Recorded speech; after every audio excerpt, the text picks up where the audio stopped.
name is Beth Weinstein, and I'm the Deputy Director of Public Programs at Pan American Center.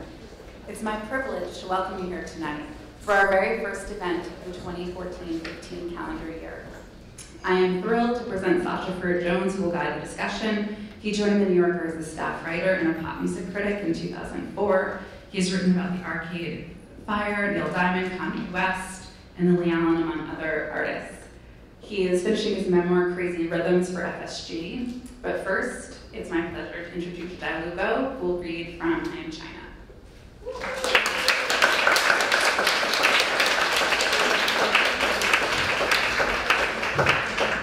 So I'm being forced to kick off, but I'm not a performance artist. No, I'm just a little boring writer. Anyway, so I'm just going to start from a poem Allen Ginsberg wrote when he was in America in 1956, and it's called America. I think you know so much better than I am, because I lived in China. But this poem is my cover version, a homage to Allen Ginsberg, 1956 America. And this poem is placed in the end of my novel called I Am China. It's a novel about rock and roll youth in China, and how the young people are being forced out because they want to be a punk rock and roll musician, and it's about the exile of the youth in the West. This is the cover version of that poem, America, wrote by this little young Chinese poet who was in exile in America. And then another part of the novel set in Europe, about the rock and roll musician exile in Europe, and it's kind of like dialogue between Europe and America. So this poem, basically, I replace in one word, America, into China, and see if it works. China, I give you all, and now I'm nothing. China, $2.27. China, I can't stand my own mind, China. When will you end the human war, China? Go fuck yourself with your atom bomb, China. I don't feel good, don't bother me, China. I won't write my poem till I'm in my right mind, China. China, when will you be angelic, China? When will you take off your clothes, China? When will you look at yourself through the grave, China? When will you be worthy of your million Trotsky's, China? China, why are your libraries full of tears? China, when will you send your eggs to India, China? I'm sick of your insane demands, China. When can I go into the supermarket and buy what I need with my good look? China, after all, it is you and I who are perfect, not the next word. China, your machinery is too much for me, China. You made me want to be a saint, and there must be some other way to settle this argument, China. Borrow is in Tangiers, and I don't think he will come back. It's sinister. Are you being sinister? Or is some sort of joke, China? I'm trying to come to the point, China. I refuse to give up my obsession, China. China, stop pushing. I know what I'm doing, China. China, the plum blossoms are falling. I haven't read the newspapers for months, but everybody every day goes on trial for murder. China, I feel sentimental about Wobblies. China, I used to be a communist, and when I was a kid, I'm not sorry. I smoke marijuana every chance I get, China. I sit in my house for days and stare at the rose in the closet, China. When I go to the Chinatown, I get drunk. I never get laid. My mind is made up there's going to be trouble, China. You should have seen me reading Marx, China. My psychoanalysts think I'm perfectly all right, China. I won't say the Lord's Prayer, China. I have mystical visions and the cosmic vibrations, China. I still haven't told you what I did. You did to Uncle Marx after he came over from Russia. China, I'm addressing you. Are you going to let our emotional life be run by Time magazine, China? I'm obsessed by the Time magazine. I read it every week. Its cover stares at me every time I slink past the corner candy store. China. I read it in the basement of the Berkeley Public Library. China is always telling me about the responsibilities. Businessmen are serious. Movie producers are serious. Everybody is serious, but not me, China. It occurs to me that I am China. I am talking to myself again and again. Thanks.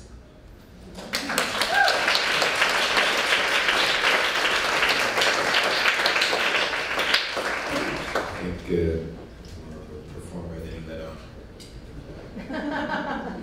So now I'm going to read the page. Everything else will be off the cuff. But in case you don't know, that was a bad idea. Can you hear me? Okay. Xiaolu published 6 books in China before moving to London in 2002.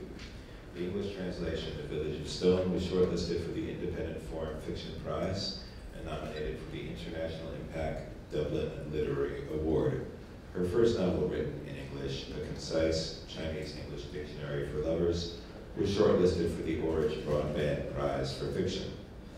20 Fragments of a Ravenous Youth, published in 2008, was longlisted for the Man Asian Literary Prize. Her novels have been translated into more than 26 languages.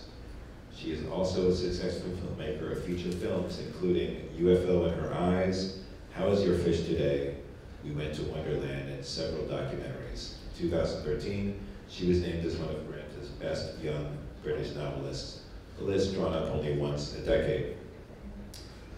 Now, musician, playwright, and activist Nellie McKay has written 3 acclaimed biographies: Silent Spring, It's Not Nice to Fool Mother Nature, an exploration of environmental pioneer Rachel Carson, and I Want to Live, the story of Barbara Graham, who was the 3rd woman executed in the gas chamber at San Quentin, and her latest, A Girl Named Bill, The Life and Times of Billy Tipton. She has won a Theatre World Award for her portrayal of Polly Peachin, the Broadway production of Threepenny Opera, performed on screen in the film P.S. I Loved You, and written original music for the Rob Reiner film Rumor Has It, as well as the Emmy-winning documentary Gasland. Nellie wrote a foreword to the 20th anniversary edition of The Sexual Politics of Meat by Carol J. Adams. Her writing has also appeared in The Onion, Interview, and the New York Times Book Review, where she delivered an incisive, in-depth review of the Doris Day biography. A recipient of the Humane Society's Doris Day Music Award in recognition of her dedication to animal rights, Nellie is known as an outspoken and fierce advocate for feminism, civil rights, and other deeply felt progressive ideals. Let's welcome them both right now.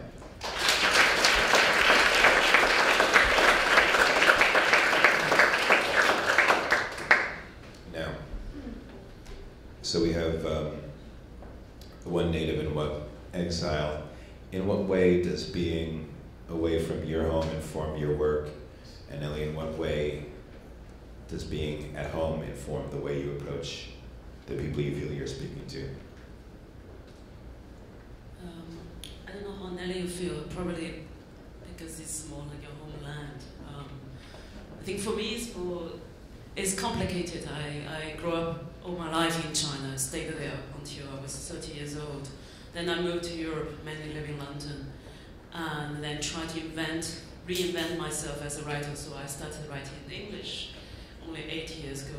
Before that, I was writing my novels, something like 6 novels in Chinese. So when I was 30, I started to write in English as really a second language writer. So I felt this kind of, infantized stage, like a baby, try to learn language and try to master a drama in a fictional format. And that is kind of like removing what I was before, because language is identity and there's a skin, and I no longer wear that skin. I'm speaking English. So I kind of like have this dual kind of transnational feel, really quite strong in my writing. And also I am aware, I'm very away from Chinese censorship, which enabled me to be free to write what I want to write. And I think if I still in China, writing Chinese, there's certain subject I would never write. For example, this book would never exist. I'm in China. And Nellie, you began by recording as something, I won't say in a traditional pop thing, but you were making records for a record label that existed, and then you began to twist that and make it your own thing. Your career moved into cabaret and sort of in theater, and you began to twist that to your own ends in the best way possible. How did it feel making that transition from sort of signing up for it, you know, a known thing, and then saying, no, this is the thing I'd rather do? Oh, I don't know. Well, I'm just thinking, because I have something I'd like to say about that, but also, I just saw the Billy Wilder documentary, Billy, How Did You Do It, last night, and he said, you cannot show us a documentary because you cannot do an interview on swivel chairs. So, this is just, I keep reminding me, yeah. Oh, yeah, at least yes, you can. About where you live, I don't know. I mean, I know currently well, I think probably like most people here, I'm rather obsessed with the subway and how to make it better. And there are many problems with the subway. The MetroCard system has always been a huge scam devised by the rich to cheat the poor. You cannot buy a MetroCard with additional money with coins. The bar comes out by the time you get to $5, even if you use all quarters. I haven't tried all Susan B. Anthony's, but who has that many Susan B. Anthony's? Some of us really like Susan B.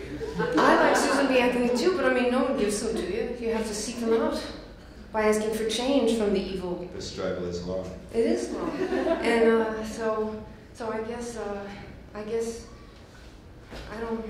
So what line did you take to get here? Well, speaking of which, I really, one of my goals in life is to do an exhibit for the MTA at the Transit Museum about the C train.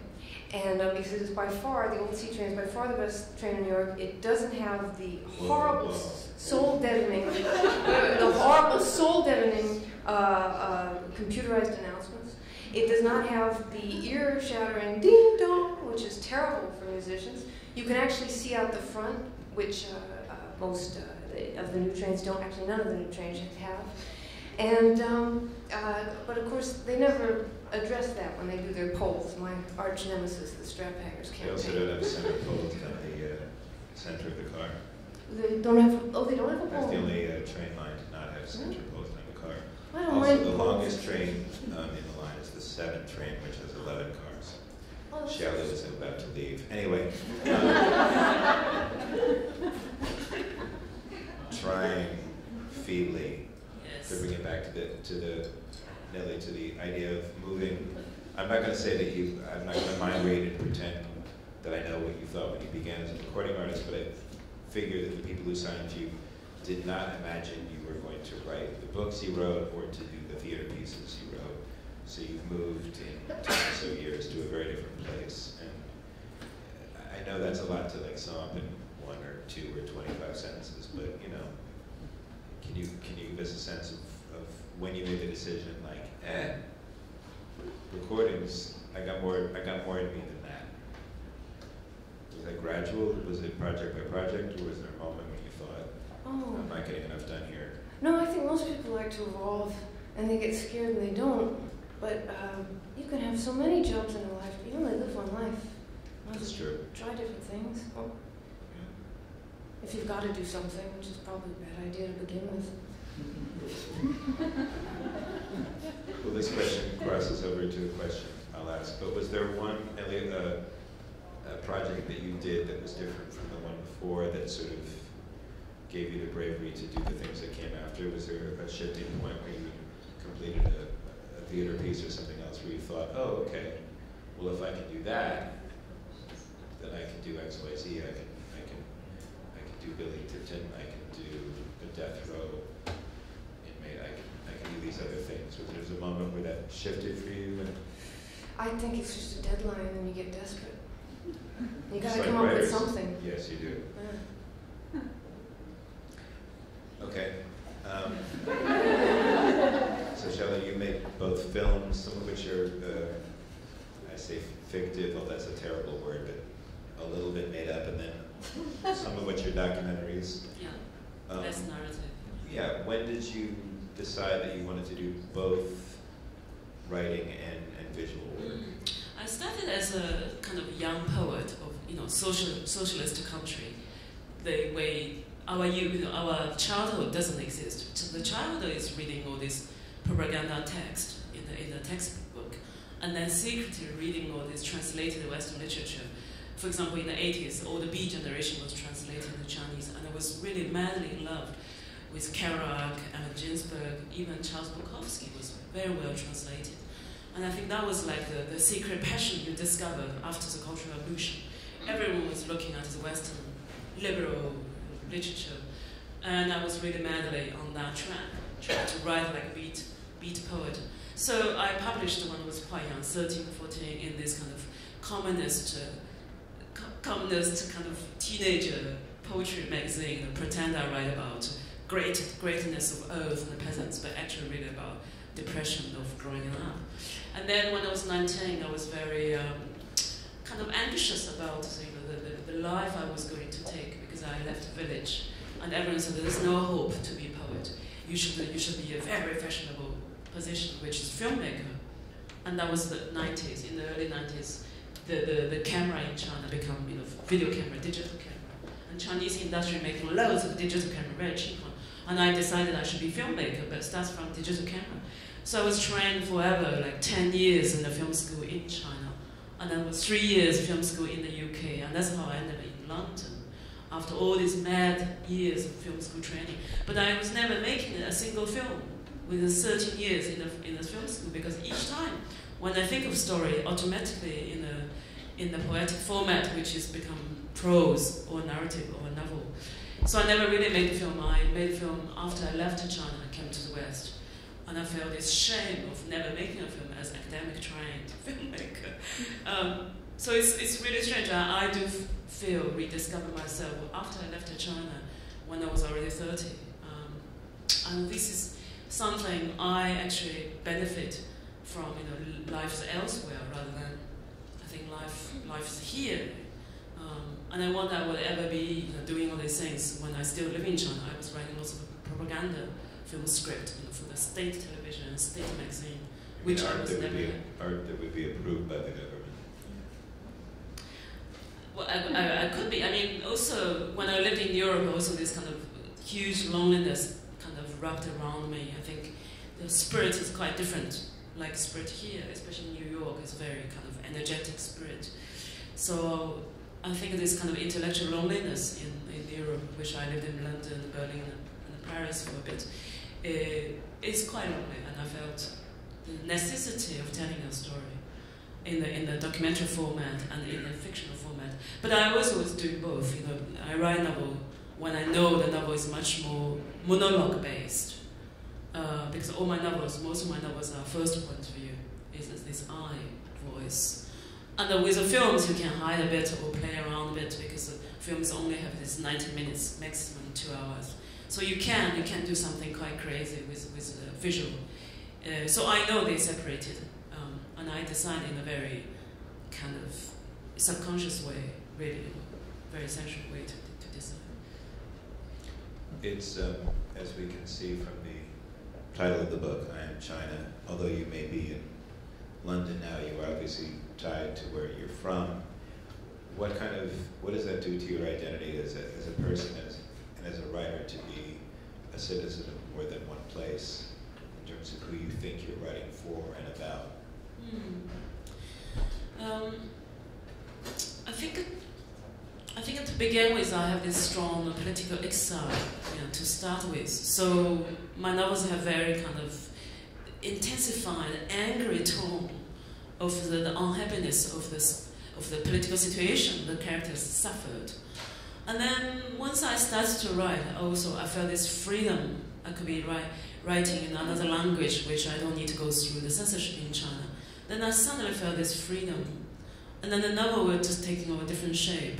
Then this novel ended up a really kind of love story. It was kind of multinational love story. And I think that is a final thing in my life now, which is away from the political depression over there, and I try to find a personal warmth, personal love around those foreign countries I have been living, and also with the language, English-speaking language, inhabited. And everyone say, there's a great tradition, Nabokov writing in English rather than Russian, Beckett writing in French rather than in English, and all these other writers, or Milan Kundera writing in French rather than in Czech. But then again, I thought these writers more or less from the European tradition. You guys do use ABCD letters, and we use 20,000 characters, and the language system is totally different. And also the political depression is quite a different color.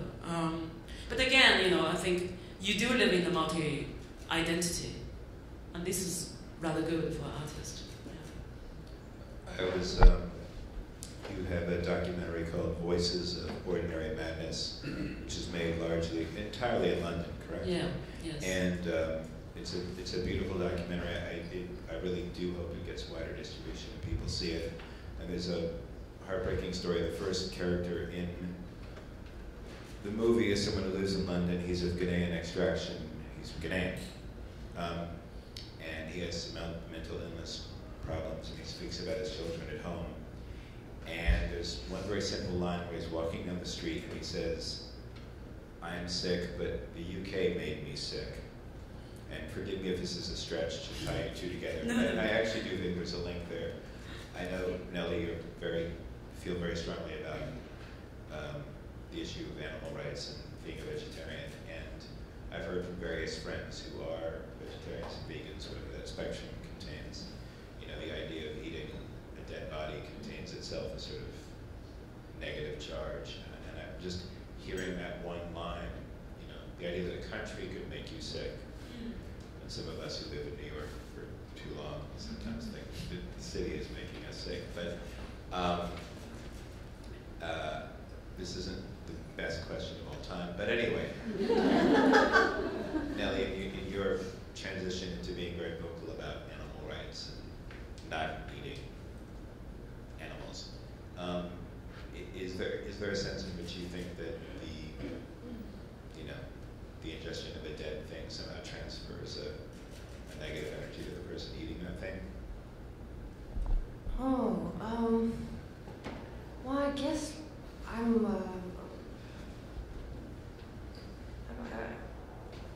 never thought about it much. I think when they clone meat, that'll be a great step forward, because people will still be eating meat, but there won't be all the suffering.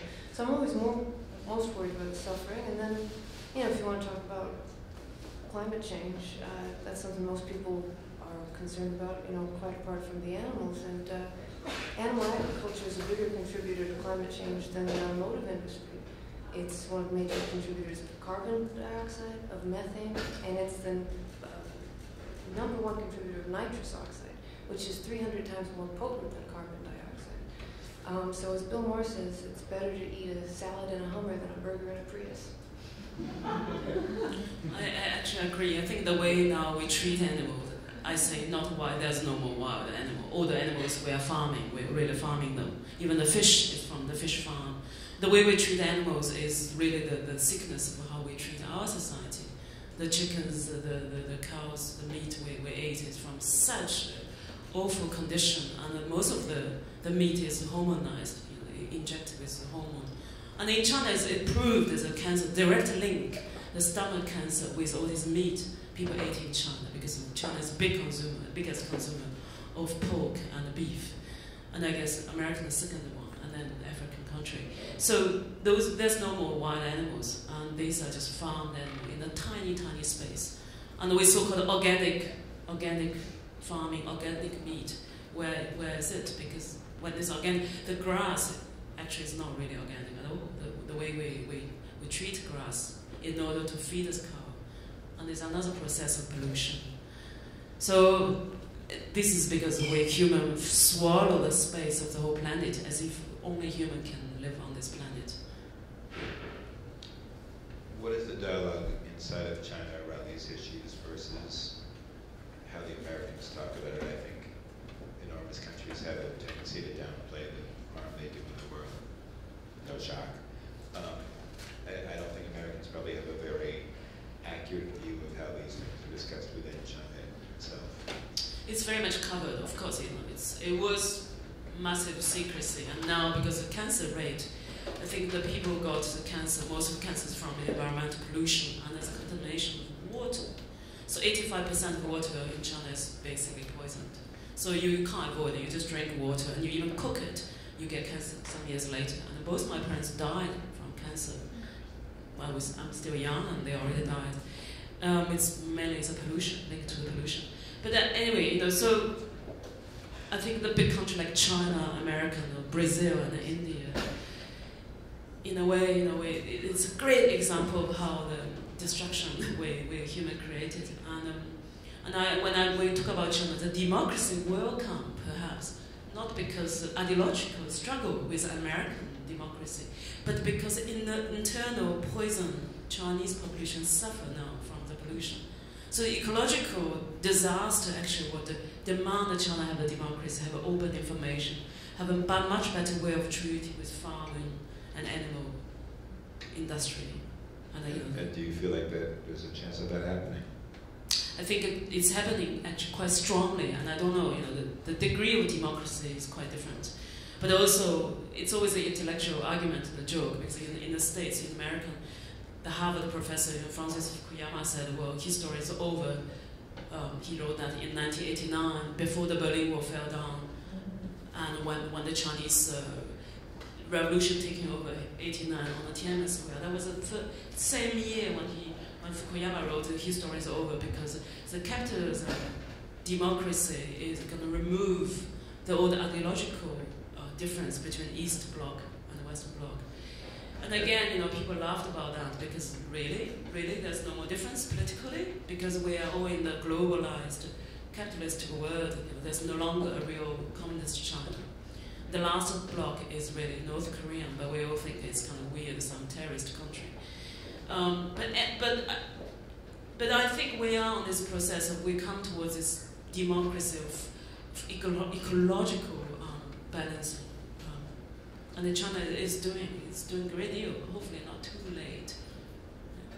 Nellie, in your work in relation to speaking about things that are normally just part of the known discourse, your work about someone on death row, or willing to, is it part of your project to talk about things that are not part of the canon, coming out of maybe beginning with what's better known? Do you feel like it's part of your project to bring things to light that aren't as well known as they should be? Oh, well, I like the Reverend Bright's quote where he says, my job is to comfort the afflicted and afflict the comfortable. That's good words to live by. But, yeah. So what's one way to afflict the comfortable? Talk about animal rights, you'll clear them pretty fast. That's one way, for Jehovah's Witness to come to your house, I'm happy to talk to people, but sometimes you don't have time, so if you bring out the animal rights literature, they run. But on that subject, we're governed by our own self-interest, and to extend consideration and compassion to animals will require the greatest degree of altruism that we've ever expressed. But the basic philosophy of it is not how it benefits us, although it does benefit us, and we are animals, and there are a number of reasons how it does. But as the philosopher Jeremy Bentham said, to paraphrase, it's not can they reason or can they speak, but can they suffer. Do you think there's a pragmatic, likely change that could come about during your lifetime? If you were going to advocate for one, Yeah. If you were going to advocate for one concrete thing, do you know what it would be? I guess it would be the end of factory farms and the end of animal experimentation. Those are the two major animal industries, and they're both very much industries. They're driven by profit. And that would help human society as well. I mean, as Gandhi said, you can judge a society by the way it treats its animals, and as Einstein said, the best, I'm paraphrasing here, but the best thing for this world would be the conversion to a vegetarian diet. It's quite interesting. When I grew up in China, we were taught that literature and art only serve for the people. You should never think for yourself, And in a way, when I came to the West, this was being laughed a lot. And especially in France, in Europe, artists should really kind of away remote from the social responsibility. That you can remain independent and true. But again, I can't believe this. I think we come back to the situation. The literature and art actually is very much in conversation with the problem we are facing, and this problem will eat us totally if we don't face it and we don't discuss it. So there's no difference between the East and West in this case. I think before we move into a performance segment here, we have time for some questions from the audience, so don't be shy. If you're interested in China or animals or ukuleles or imprisonment or death, just pipe up, because we've got all the answers, most of the answers. Thanks. I have a question about censorship in China. I'm Suzanne Nosson, Executive Director of PEN. One thing that has come up for us is with respect to Western writing, and I'm curious about your books in English, whether, my guess is they have not been published and are not available in China. That's right. And what you think about the dilemmas that some Western writers have talked about in terms of whether any degree of censorship is acceptable for a Western writer to get their writing into China. Do you accept the argument that kind of 95% of a book making its way into China is better than nothing, or do you think Western writers should stand firm and refuse to accede to Chinese censorship? I don't know if I will use the word market, sadly. I don't know if the market works in that way, I think market works very, very complicated. So the censorship actually becomes a secondary problem. I think what we are facing first is commercial censorship. Is this novel sellable? This writer sellable? Okay, if it's marketable, even you're a Chinese writer, disliked by the West or by the China, there's a space for you to talk. I think everything is changeable, and I think the Chinese government and the Chinese market is quite clever, because they try to digest as much as possible, and then they will propaganda certain stuff which is going to benefit to their culture. For example, the used to be the Western, the Hollywood film, American cinema only allowed 20 films per year to show in China, and now it's opened up 40 films. But those 40 American films has to be specific about good morality, about family value, not about sci-fi and post-human colonial. So all this is heavily censored, but in certain kind of good value, good moral intention. But the censorship exists in American or in every country in a very different format. But I still, sadly, I think it's a commercial censorship where every country faces. Are you sellable? And I think lots of American writers being translated, and much more than Chinese writers being translated into the West. You can't compare the So for me, it's one-way bridge. The Chinese writers not really known in the West at all, unless people like me can speak English, write in my second language, at the same time writing my first language. So you have double voice to speak, and it's about voice, how to get people heard your voice.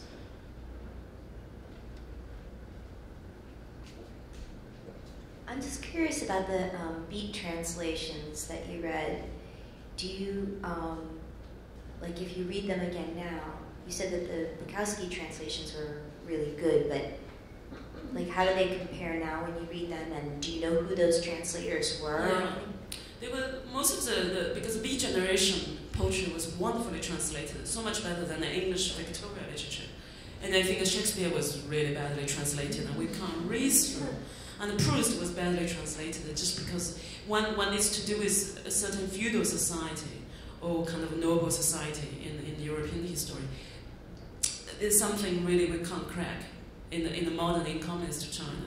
So Beat generation, the street language, the direct metaphor rather than the metaphor amongst metaphor, this is very easy to digest for a translator. And funnily, because this novel is about how an English translator tried to translate all the secret documents from China and discover a big tragic case.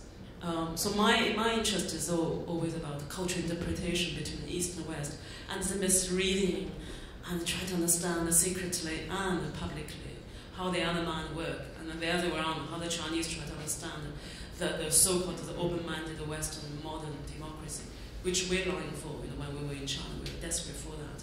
And I still remember, actually the best translation was really Allen Ginsberg in China, compared with Bukowski was all right, but lots of swearing words, for swear and drunk, this kind of vocabulary, and it was kind of cleaned up in Chinese version. So we don't really get real Bukowski. And I read again when I came to Europe, I buy all the original version to check, and I was like, oh, really dirty. I didn't know. And also another example is Selinger's Catching the Rye. I was so shocked when I read his original version only a few years ago, like 5 years ago. After reading Chinese version 20 years ago, I discovered the quantity of this word, damn. It was never a swear word in Chinese translation, and I just was shocked, and it still worked in Chinese. And that's amazing. Is there a Chinese word for phony? Yeah, there's communist version, and there's Confucius version. So it's Oh, that's the book right there. I loved all those books too, and they're also said, they get accused of being sexist and everything. Were there also were there any women writers from that period that were translated into Chinese that you were like? I think I remember when I was very young, like 12, I was reading Sylvia Plath, and there was big passion in China. So the Chinese girls, pretending we understand the suicide. Right. But it was such a remote idea for communist youth to read someone to die, and the Plath. And also later on, Virginia Woolf, all this literature about death and the chosen to die. Because in communist China, this is the last thing we want to understand. Life is about striving to live rather than struggle to die. This is an awful, strange anti-life idea. But that was so poisoning. It seeded in our youth. And in the 80s, we're no longer kind of believing this. So it's kind of wide, the Russian literature, after the Lenin time. So we just moved away from Russian literature and come to the American beat generation. So I think China now is what's going on in America in the 50s, 60s, and really quite interesting, exciting. Although it's kind of undercurrent, and whether you read the literature, of course, more or less all official version, but if you know a bit, then you discover really massive word like 60s America. I'm just curious, in China was Plath's suicide and Woolf's suicide, was that suppressed? Did you not know that about them, or did you know that about them when you read them? I dare say, I shouldn't say that, but I dare say, chose to die by yourself. Without waiting the death taking over you, is not very Confucius concept. I dare say that. But then again, the communist regime, which is the last 50 years, which is really enlarged the anguishment, alienates you from the land, because all the land being re-statalized. So you no longer belong to your land, which belonged to you for 3,000 years as a peasant. And we were agricultural, ancient society based on the feudal system. So the 99% of humans are peasant, and there's one emperor there as the son of the sky. And then suddenly the communist regime only lasts 50 years, say, this is not your land, this is Communist Party's land. So then suddenly you divorce from that culture, and you become taxi driver or computer conductor. And there's no transition, like in the West. You have the transition from Victoria time, from Industrial Revolution, that's 300 years of transition from the ancient feudal society to the modern industrialization. In China, it's the last 20 years. Suddenly, we have to change, become taxi driver from a peasant. So people didn't do commit suicide. They couldn't cope the current kind of situation, waking up to be a different man. So that is the modern society created, I really think. If we had time, we'd talk about Max Weber, but I think maybe it's time to have actual performance, unless anyone has a pressing question. Now is your last chance. Speak up. Okay. Two personal questions. Oh, wait, oh. Sorry. Nellie, weren't you a blonde before? So I'm actually curious to know. I'm sorry, I didn't hear the question. Not that I need to. Hi, sorry, I'm asking two personal questions. I kind of thought I knew Cool. Nellie as a blonde, And I don't know why, but it seems to matter to me that she's brunette. And I thought there was something about that. And then Xiaolu, I think I wanted to ask. I was blonde before, yeah. Yeah. I mean, we all were, with blue eyes. I wanted to ask. I was blonde. Xiaolu, I wanted to ask also, basically, personally, sorry, are you allowed to go back to China all the time, or what is your visa? I don't know, something like, because you're such a sort of outspoken, does that count? It has been okay, you know, it was okay for the last, for 6 years after I left China.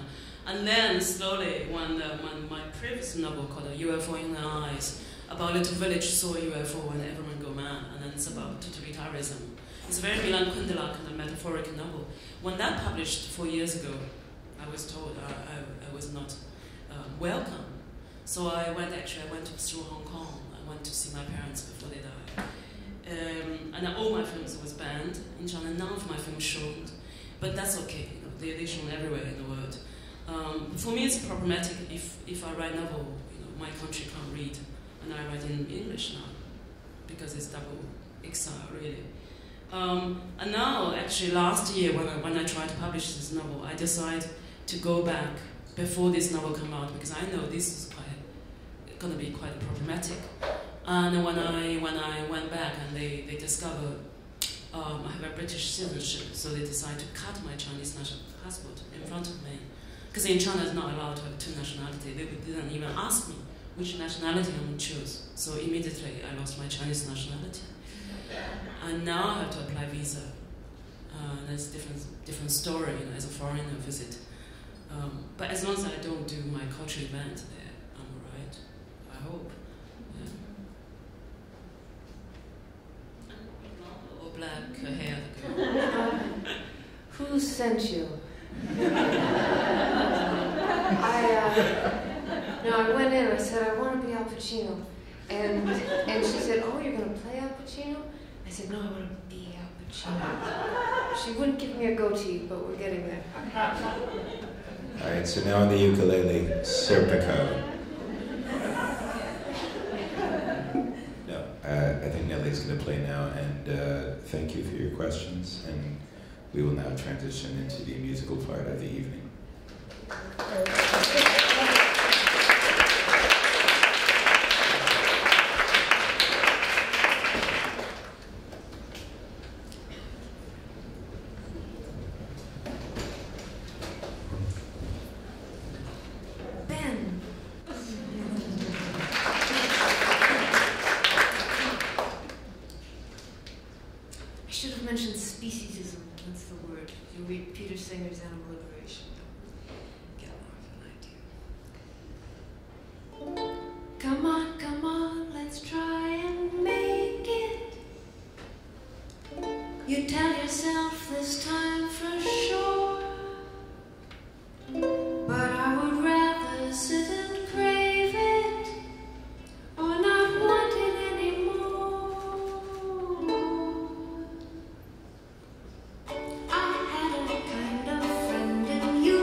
many of you may know, the harvest moon is because it was so bright that they could go out and labor in the fields all night. So aren't you glad you didn't live back then?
Chora para dois nos